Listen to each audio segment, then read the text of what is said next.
Wise men speak because they have something to say.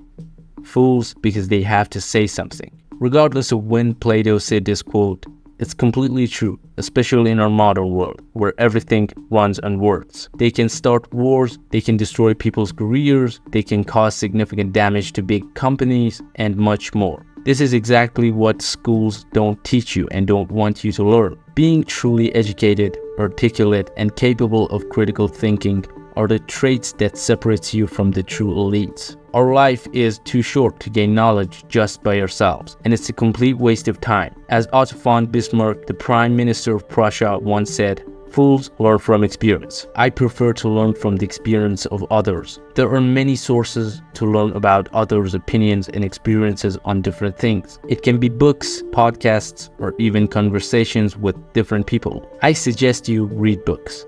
This is what I do all the time, because it takes you straight to the information. You can read books about your favorite topic, but if you want me to make a video about it, you can let me know in the comments. However, one thing most people mess up when learning from others is that once they hear someone's take on something, they either mindlessly accept it or completely deny it without thinking. And here comes a question: who's right? You can answer this question by simply thinking, but even thinking has a proper method. See, thinking is a broad process. You have to start analyzing, synthesizing, and evaluating the information gathered from the sources I mentioned earlier. You can't just accept what someone says to convince you that the earth is flat. That's a stupid example, but the point is, you can't deny it either. First, you need to consider different perspectives on this claim. Then start to analyze them by yourself, and you will have an output or result. Once it is justified enough, for example by referring to science, you can completely deny it and even make fun of it, and then express your own thoughts. This process is similar to what philosophers use to think and find answers. You can learn a lot from philosophers because they are great at thinking. But there's one more thing they use that can make this process far more effective, and that is writing.